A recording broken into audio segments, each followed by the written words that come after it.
Salut tout le monde, je vous retrouve aujourd'hui dans une nouvelle vidéo qui sera un point lecture pour le Pumpkin Autumn Challenge. Donc première partie, aujourd'hui on va parler uniquement du premier volet qui s'intitule Automne frissonnant et j'ai cumulé pas mal de lectures dans cette catégorie qui était clairement celle qui me hype le plus. J'ai bien aimé certaines de mes lectures, j'ai un petit peu moins aimé d'autres lectures, donc je vais vous en parler tout de suite. Et dans une deuxième partie, je vous parlerai de mes lectures pour les autres volets du challenge. Alors on va commencer avec Automne frissonnant et la première catégorie s'intitule Monster Mash. Les mots-clés sont Halloween, comédie, créature, classique et danse. J'ai relevé le mot-clé classique afin de lire le double de Dostoïevski parce que ça faisait juste une éternité que je n'avais pas lu du Dostoïevski. J'ai lu tous ces gros pavés, si vous voulez, L'Idiot, Les Frères Karamazov, Crime et Châtiment, qui reste et qui restera toujours une de mes plus belles lectures. Vraiment, c'est un énorme chef-d'œuvre. Voilà, même j'ai passé un très très bon temps avec les démons, les possédés. Donc j'aime beaucoup l'univers que propose Dostoïevski, qui est toujours très torturé, aux confins de l'esprit humain, dans les relations sociales aussi, avec certains troubles dans la société, des troubles politiques qui sont suggérés un petit peu en arrière-plan, mais c'est surtout le mental de ces personnages qui est extrêmement bien développé, et il en va de même dans le double. Le double, c'est un récit assez court cette fois-ci, et j'appréhendais un petit peu de voir comment Dostoïevski allait traiter ce récit, et malheureusement je me suis passablement ennuyée dans ce roman qui ne fait pourtant que 300 pages me semble-t-il. On va suivre Monsieur Goliathkin qui du jour au lendemain, dans sa très jolie société saint-pétersbourgeoise comme d'habitude, commence à être un petit peu invisible vis-à-vis de ses autres compagnons, même vis-à-vis de son médecin, de son psy. C'est comme s'il disparaissait, plus personne ne fait attention à lui. Il prétend avoir des rendez-vous, or les autres protagonistes disent que non, qu'il n'avait pas pris rendez-vous. Ah, il y a mon chien qui est en train de rêver. Et donc, Goliathkin, petit à petit, s'efface un petit peu de cette société. Oh, mon cœur.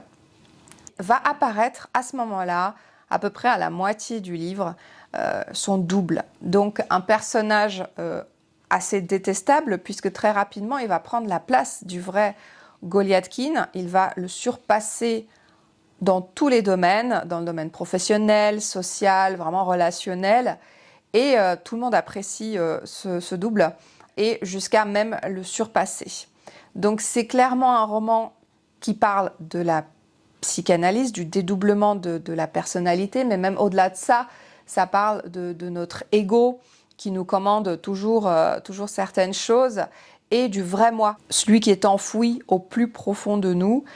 Donc d'un point de vue analytique, c'est vraiment un énorme chef-d'œuvre. Maintenant, j'ai pas trop aimé la façon dont Dostoïevski abordait ce thème, ou en tout cas, en tant que roman, j'ai pas été happée par le récit, malheureusement, et il va pas rester très longtemps dans mes romans préférés de Dostoïevski. Dans la catégorie « Seriez-vous capable de l'arrêter ?», j'ai complété de nombreux mots-clés tels que thriller, enquête, suspense et identité. Dans cette catégorie, j'ai lu Roche de sang de Olivier Bal, qui était mon premier Olivier Bal. Et franchement, j'ai été bluffée par la qualité d'écriture, la profondeur des personnages, l'histoire en elle-même qui m'a menée jusqu'en Corse. Et c'est pas souvent que je lis des romans sur l'île de Beauté, en particulier des thrillers qui se déroulent là-bas. Mais ce roman va vous faire voyager bien au-delà, puisque on commence en 2019 à Londres avec un milliardaire, un homme d'affaires des Balkans, qui est retrouvé assassiné dans son loft de plusieurs coups de couteau. Et en lettres de sang est inscrit un message, je me le suis noté là, « C'è la mia ferita, si è mortale ». Et ça, en corse, ça veut dire que ma blessure soit mortelle. Donc, Marie Jansen, qui enquête au sein d'Europol, va se charger de cette enquête et voyager aux quatre coins de l'Europe à la recherche du commanditaire ce meurtre. Elle va voyager aux quatre coins de l'Europe, en Suisse, dans les Balkans, etc., etc. Mais cette enquête va surtout mener Marie Jansen en Corse, qui est une terre avec laquelle elle a déjà des liens. C'est une île qui fait partie de son passé. Et en parlant de passé, Olivier Bal fait des allers-retours réguliers entre 1993 et donc 2019, puisqu'en 93, il nous renvoie sur l'île de Beauté justement, où un gang, les Roches de Sang, opère énormément de larcins sur des bateaux, des yachts, qui appartiennent à des millionnaires, des milliardaires. Et pendant qu'ils font ces petits casses, ils font la découverte assez terrible dans la soute d'un bateau. Et ils ne se rendent pas encore compte de quel genre de répercussions ils vont avoir à cause de cette découverte. Qu'est-ce qui relie donc cette affaire-là sur l'île de Beauté à ce qui se passe en 2019, la mort de ce riche homme d'affaires, businessman des Balkans? C'est ce que vous allez découvrir dans ce thriller qui, ma foi, était vraiment très palpitant. Je me suis vraiment régalée, je l'ai bouffé ce roman. J'ai adoré la description des paysages. Moi, je ne connais pas du tout l'île de Beauté. Ça m'a vraiment titillée, j'ai vraiment eu envie d'aller découvrir. Et l'auteur, qui a un lien aussi avec cette île, il sait très bien dépeindre les relations aussi entre les personnes, l'importance de la famille, et puis tous ces rapports qu'ont les Corses entre eux, puisque tout se sait, tout le monde se connaît sur cette île. Et quand on est quelqu'un du cru, quand on est quelqu'un de là-bas, eh ben on n'échappe pas à la vigilance de la plupart des personnes qu'on côtoie. Donc c'était vraiment une excellente lecture, je vous recommande 1000 fois si vous êtes amateur de thriller. Et moi c'est sûr que je relirai encore du Olivier Bal parce que c'était vraiment magnifique. J'ai aussi, dans cette même catégorie, jeté mon dévolu sur Missing New York de Don Winslow. C'est un auteur que je connais déjà et j'avais un petit one-shot en poche dans ma bibliothèque. J'ai donc décidé de découvrir de quoi parlait cette histoire. Il s'avère qu'il s'agit d'une disparition d'enfant, puisque la petite Hayley Hansen a été enlevée dans son jardin pendant qu'elle jouait à Lincoln, dans le Nebraska. Personne n'a rien vu, rien entendu, l'enquête piétine totalement et Frank Decker, qui est le flic en chef sur cette enquête, piétine tout autant. Il a promis à la mère qu'il allait tout faire pour retrouver sa petite fille. La mère n'est pas toute propre non plus parce qu'elle a un énorme passé d'alcoolique, donc elle pourrait aussi être la coupable idéale pour cette disparition. Néanmoins, Frank Decker va persévérer. Il a l'intime conviction qu'il va réussir à retrouver la petite fille, d'autant plus que l'enquête s'accélère lorsqu'une autre petite fille disparaît.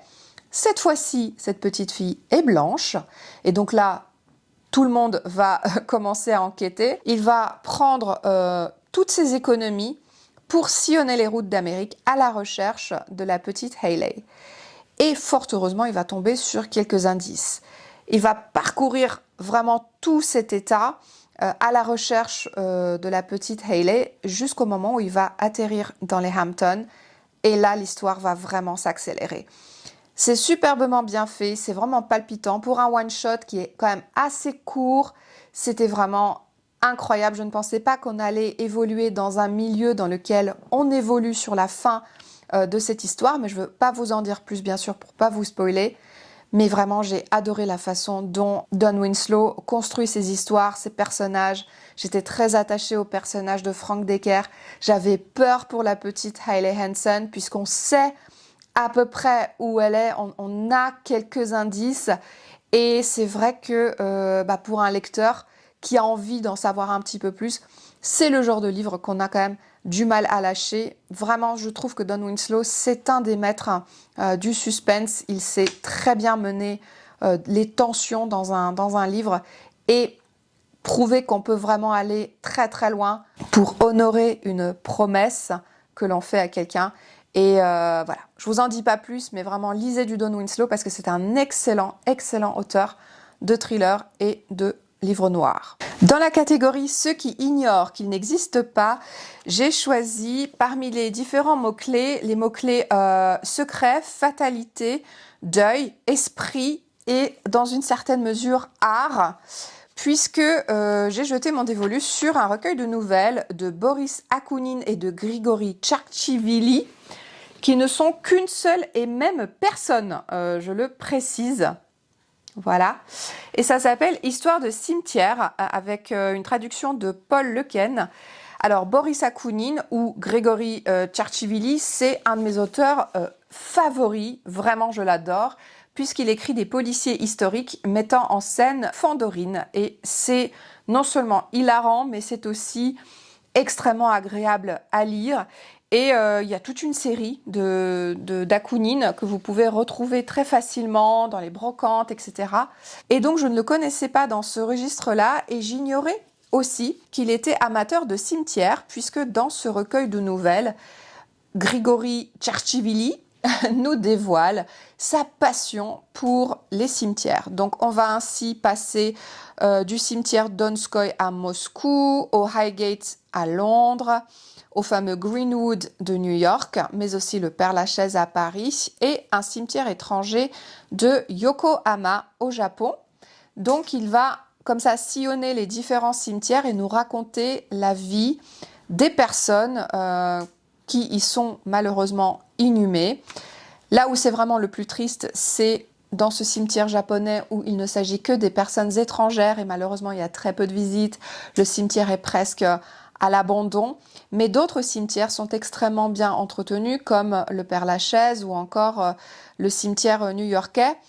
Et ensuite, Boris Akounine prend le relais pour raconter une nouvelle en lien avec ce cimetière ou les personnes dont il est question dans l'explication précédente, quoi. Donc c'est hyper bien fait et moi j'ai pris plaisir en tout cas à sillonner ces différents cimetières. Dans l'une des nouvelles, j'ai même retrouvé le personnage de Fandorine et les histoires sont assez gothiques, assez mystérieuses. Voilà, j'ai trouvé beaucoup de respect, beaucoup d'amour dans ces histoires. J'ai pas évoqué aussi celui de Jérusalem, puisqu'il y a aussi un cimetière sur le mont des Oliviers. Donc vraiment, c'est un super recueil de nouvelles. Je ne sais pas s'il est facile à trouver. Moi, je l'avais acheté, mais c'était à la base un service presse et c'est un livre qui trônait dans ma bibliothèque depuis trop longtemps. Je vais le garder, celui-là, contrairement aux autres que je dépose sans aucun souci en boîte à livres. Mais là, celui-là, je le garde pour ma collection des Boris Akounine parce que c'est un auteur, encore une fois, que j'apprécie beaucoup. Pour la dernière catégorie de ce challenge, j'ai lu un roman d'Emily Brontë, figurez-vous. Il s'agit des Hauts de Hurlevent. J'adore cette couverture, elle est absolument fabuleuse. Et là, les mots-clés que j'ai remplis dans Les Songes maudits de Carmilla sont manoir, gothique, nuit et peut-être un petit peu horreur aussi, parce qu'il est quand même question de nombreuses tensions et de l'horreur qu'ont vécu les personnages aux côtés de ce père de famille qui est assez imbuvable et alcoolique. Et aussi à l'instar de ce que la vraie Emily Brontë a vécu, puisque ce roman est en partie autobiographique. Comment une si jeune fille a réussi à écrire ça, c'est vraiment impressionnant. Les personnages sont hyper bien construits, leur rapport entre eux, les histoires qu'il y a derrière, les histoires d'amour, l'histoire de vengeance qu'il y a aussi dans ce manoir des Wuthering Heights, dans une ambiance glauque, toujours froide, brumeuse, ou avec de la pluie, du vent, tout ce que vous voulez. C'est un roman parfait pour l'automne. Je me suis un tout petit peu emmêlée dans les différents protagonistes parce que, en fait, je me suis fait un petit papier avec les différents noms des personnages, mais il était peut-être déjà un petit peu tard pour comprendre en fait les rapports entre eux, parce qu'on va suivre plusieurs générations. Le tout est narré par la gouvernante. Et c'est vrai que faut suivre quoi. Surtout que moi je l'ai en partie écouté sur YouTube puisqu'il est disponible gratuitement en audio écoute et le texte colle fidèlement à ce texte-là. Mais du coup, comme j'écoutais sur mon vélo, etc. avec le vent, par moments on n'entend pas vraiment ce qui est dit et donc j'ai peut-être pas totalement suivi tous les personnages à la lettre, mais j'ai quand même énormément apprécié ce livre parce que c'est totalement remarquable pour une si jeune fille d'avoir écrit quelque chose comme ça. C'est un très grand livre de la littérature gothique anglaise et clairement, je pense que Si vous recherchez quelque chose d'assez glauque, d'assez gothique pour la saison, bah écoutez, c'est parfait. Voilà, c'en est tout pour ce volet automne frissonnant. Il me restera plus qu'à maintenant vous présenter les deux autres volets, sachant qu'à mon avis, mes lectures seront assez incomplètes pour ces deux autres volets. Automne douceur de vivre et automne je ne sais plus, l'auberge là. Mais en tout cas, il y aura des lectures un petit peu moins dark. Là, il était beaucoup de questions de littérature assez sombre, avec des meurtres, etc. Mais dans les points lecture suivants, on va aborder des lectures un petit peu plus éclectiques où d'autres sujets sont aussi abordés. Voilà, dites-moi s'il y a certains de ces livres qui vous tentent, que vous avez peut-être déjà lus. Et moi, sur ce, bah, écoutez, il ne me reste plus qu'à vous souhaiter de très bonnes lectures. Je pense vous retrouver dans la mi-décembre pour vous parler de mes futures lectures du Pumpkin Autumn Challenge. D'ici là, portez-vous bien. Et puis, je vous retrouve dans une prochaine vidéo qui sera comme d'habitude random. Voilà, je vous embrasse fort. À bientôt. Ah oui, et il y a aussi une FAQ qui est actuellement en cours. N'hésitez pas à me poser vos questions, par exemple en dessous de cette vidéo, si vous en avez, pour que je puisse vous faire une petite vidéo FAQ. À bientôt. Salut.